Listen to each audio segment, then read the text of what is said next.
for our visitation. It's really hard to receive it, but I've encouraged my Setuata to receive it with joy because it's a blessing for those people who are giving to us. So we must learn that too, especially as church ministers. So for us Christians, that's what I've been giving you is all about giving, but so where do we get our possessions? Where do we get our money from? Well, 1 Corinthians 4:12, Paul tells the people in the Corinthians church, we work hard with our own hands. When we are cursed, we bless. When we are persecuted, we endure it. So Paul and his associates were hard workers. You know what Paul did? He was a tent maker. He in those days, I think because there were a lot of people traveling, there wasn't enough hotels, and it was cheaper to carry a tent. So he was a tent maker. Him and Priscilla and Aquila, you heard their names in Romans because they used to have a house in Rome where the church was, I think, and then they moved to Corinth. But anyway, so they used to work together with Paul as tent makers. But you see, for Paul, he had every right to be supported by the church because, that's the expectation, as we shall see. But he didn't ask for that. He worked hard in order to not to be a burden for the church. And so I take it if we can do that as ministers so that we won't burden the church. I'm really saddened by the current arrangement here with the Sa'udata Church. I'm really sorry about those of you coming from the Sa'udata. You really have a very good beating, if you can hear from me. But I'm a Sa'udata minister, and I really feel for the situation here, especially here in Sydney, when the church has only got 3 or 4 families, and they have to provide financially for a church minister who just live amongst them. He doesn't do much. He doesn't do visitation or anything. So this is, I look at it and I thought to myself, gee, this must be a curse in these people, because it's almost like this person enjoying himself in luxury while these poor people are laboring day and night somewhere out there in the sun. I know Tongans are out there doing laisima, all kinds of labor work, to get the money to support this church ministry. It seems to me it's just silly. It's a curse, I think, on those people who still wants to remain Wesleyaner, and what's the use of being Wesleyan? But anyway, I think for them it's a blessing to give. It's just that I can see that these people, these ministers, not really thinking much about that they're living off these poor people. But anyway, Paul was a hard worker, and then he says in 1 Thessalonians 4:11,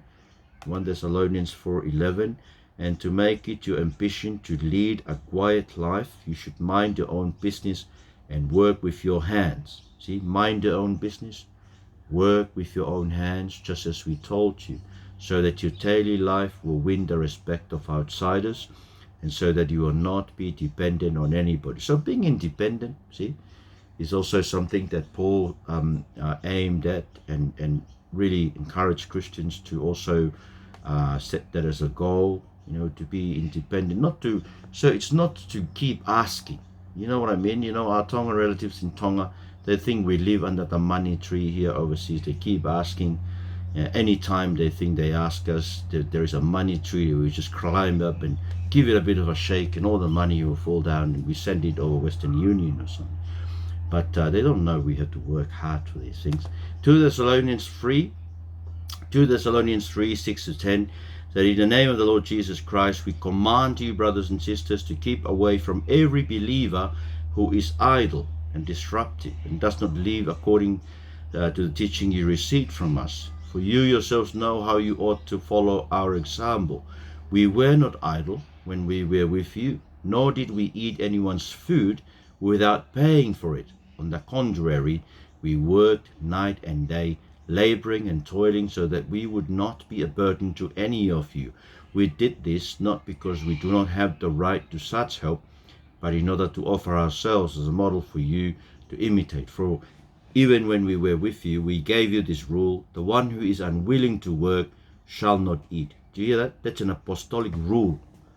The apostolic rule says, the one who is unwilling to work shall not eat. So that means that we work in order to eat, as we saw last week in the Old Testament, and we work in order to provide for ourselves. It's not something bad to provide for ourselves. And we saw the law of equality in giving. in 2 Corinthians 8 means that you prioritize providing for your family. 1 Timothy 5:8, Paul says, anyone who does not provide for their relatives, and especially for their own household, has denied the faith and is worse than an unbeliever. So see that? Very important to provide for your household and not to deny the responsibility. But then in Ephesians 4:28, Paul says, anyone who has been stealing must steal no longer, but must work, doing something useful with their own hands, that they may have something to share with those in need. Do you hear that? So not only those robbers, the stealers who steal no more, must work, doing something useful with their own hands, they may have something to share with those in need. So we work in order to provide for our relatives, for ourselves. We work in order to eat, but also to share with those in need. And those in need, includes the widow. We saw that last week in the Old Testament in 1 Timothy 5:16. If any woman who is a believer has widows in her care, she should continue to help them and not let the church be burdened with them, so that the church can help those widows who are really in need. So we must provide for those widows who are our relatives. We should make sure that we do that. But also for the elders who direct the affairs of the church. The elders, the Whaifeka, 1 Timothy 5:17-18. The elders who direct the affairs of the church well are worthy of double honor, especially those whose work is preaching and teaching. For scripture says, do not muzzle an ox while it is treading out the grain, and the worker deserves his wages. So this is something that we preachers don't usually say to our parishioners out of consideration and just to protect ourselves from being greedy. But if you watch all those televangelists from America, and especially those prosperity gospel preachers, they have no problem with that. They always urge people to give them everything and give it to them financially, promising them, some material blessing in return for giving to them, right? So that's the extreme form of ungodliness that is usually involved in this thing. But of course, the elders, especially those of us who are working, whose work is preaching and teaching, there is a sense in which the church should look after the need of their ministers, and especially if they're doing what they're doing. Not doing what they're doing, that's another issue, right? But also they should prioritize those in need in the church. So there are a lot of people in need out there in the world. We have relatives, but in the Bible, the priority should set with those widows that are close to us, then church ministers. But also Galatians 6:10 says, nevertheless, the one who receives instruction in the word should share all good things with their instructor. So, if you receive instruction in the word, should share all good things with their instructor. People who are instructing them in the word. Do not be deceived. God cannot be mocked. A man reaps what he sows. So that's the language of sow and reap again, to do with giving, right? Whoever sows to please their flesh, from the flesh will reap destruction. Whoever sows to please the Spirit, from the Spirit will reap eternal life. Let us not become weary in doing good, for at the proper time we will reap a harvest if we do not give up. Therefore, as we have opportunity, let us do good to all people, especially to those who belong to the family of believers. So it's doing good. So sowing is doing good as believers, right? Not every good work, but the good work of believers. And that includes, of course, giving. Hebrews 13:5 says, keep your lives free from the love of money and be content with what you have, because God has said, never will I leave you, never will I forsake you. This is God's promise that I usually always turn back to whenever I need money. I always go back to the Lord and say, Lord, please provide, because you promised never to leave us, never to forsake us. And as I said, God has always been faithful with his promises. But also in Hebrews 13, now Hebrews 13 is the practicality of worship. Now, if you go to a Pentecostal church, your focus on praise and worship will be on singing, right? Singing is what they call praise and worship. You come to the Bible, worship is a way of life, and it includes this. It includes your worship, also includes freeing your heart from the love of money. See, it's no use to have a good praise and worship session, singing, jumping up and down, lifting up hands and that sort of thing, but then deep down in your hearts you have greediness and love of money. Because, see, this is our worship, and our worship also includes this. Hebrews 13, 15 and 16. Through Jesus, therefore, let us continually offer to God a sacrifice of praise, the fruit of lips that openly profess his name.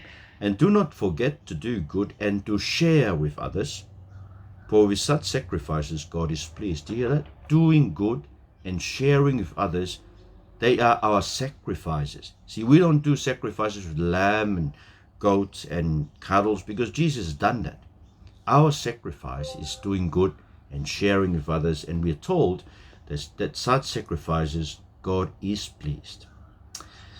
So, in summary, Scripture speaks, especially in New Testament, about the danger of becoming wealthy and rich. It's as dangerous as addiction to porn, right? As one pastor puts it, one of the pastors as I do my research, it's as dangerous as that. Because Jesus is saying, you become wealthy, you are in danger of losing out on eternal life. And we've seen there, but even in James chapter 5, verse 1 to 3, says, now listen, you rich people, weep and wail because of the misery that is coming on you. Your wealth is rotted, and moths have eaten your clothes. Your gold and silver are corroded. Their corrosion will testify against you and eat your flesh like fire. You have hoarded wealth in the last days. Look, the wages you failed to pay the workers who mowed your fields are crying out against you. The cries of the harvesters have reached the eyes of the Lord Almighty. You have lived on earth in luxury and self-indulgence. You have fattened yourselves in the day of slaughter. Then it continues all out about the curse of becoming rich from, keeping the wealth. This is like a story that I keep hearing from Tongans who have businesses, like, Tongans who run things like laisima, labor work and things like that. They don't give the pay of those who work for them, and it's very sad. Even there was one whaifekau who was running a labor thing like that. They didn't give out what the labor deserved, what the hired worker deserved every time, and it's very sad. And so I think we should keep away from that kind of thing, from running a kind of a labor hiring people for labor, because it usually accompanies greed in our part. So 1 Corinthians 6, 9 to 10, as I said to you before, is the warning against the danger of sexual immorality, and but then even the sexually immoral is easier to come to the kingdom than the rich. You see, 1 Corinthians 6, 9 to 10 list all kinds of things. Do not be deceived, neither the sexually immoral, nor idolaters, nor adulterers, nor men who have sex with men, nor thieves, nor greedy, nor drunkards, nor slanderers, nor swindlers will inherit the kingdom of God. And that is what some of you wear. So these sins could be changed. See, that is what some of you wear. Some of the believers in Corinth were swindlers, drunkards, slanderers, greedy, thieves, homosexuals, adulterers, idolaters, sexually immoral people, but they could be changed. Yet the rich, it's harder for them to be changed. See, so I want to finish off with 5 questions that I think it'll be good to ask you. I think in the beginning last week, Bessie was talking about having a framework. And my understanding of a framework, I only have like less than a brain left. But my understanding of what she meant, and she can correct me, is that if you are in a situation, regarding giving or regarding money, you should have some kind of framework that helps you to identify whether you should be giving or whether you should be held, or something to examine your hearts with. So 5 questions. First, is my spending marked by Christian generosity? Secondly, what does my spending say about what makes me most happy? Right? Thirdly, does my spending suggest I'm collecting for this life? So this is where financial security and that sort of thing comes in. Is my spending, this is the fourth question, is my spending explicitly supporting the spread of the gospel? So I think there was one question regarding this. Is my spending so cautious that it's captured my heart and keeps me from solving those close to me, from loving, keeps me from loving those close to me well? Is my spending so cautious that am I so cautious with my giving that, that the money has captured my heart and keeps me from loving those close to me, especially my relatives in Tonga? So those are the questions that I have. So I want to finish with Paul's commitment to live in every situation in Philippians 4:11 to 13. I am not saying this because I am in need. See, Paul, you remember Paul, he worked hard, as a tent maker. He didn't want to be a burden to the church, to get them to pay for him, for preaching the gospel. But he said this, I'm not saying this because I'm in need, for I have learned to be content, whatever the circumstances. I know what it is to be in need, and I know what it is to have plenty. I have learned the secret of being content in any and every situation, whether well-fed or hungry, whether living in plenty or in want. I can do all this through him who gives me strength. See that? I asked the Lord, I thought about my prayer about God enough to provide, but then I said to myself, well, what if he doesn't provide? I said, well, I believe that the Lord will be able to supply us in some other ways. Sometimes, from time to time, I find myself going without food. Then I ask the Lord, give me some food somewhere. And then I said to myself, what if there's no food? What if God doesn't provide any food? And I said, well, he will provide me with strength enough to be able to finish this task and then to get home and to find food there. So I'll finish there and I give it back to Bessie. See whether there are any questions.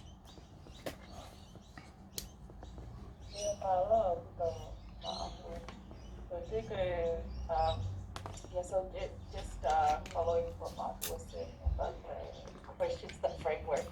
I guess the framework, Martha, is that we talked earlier on last week about values. So the way that you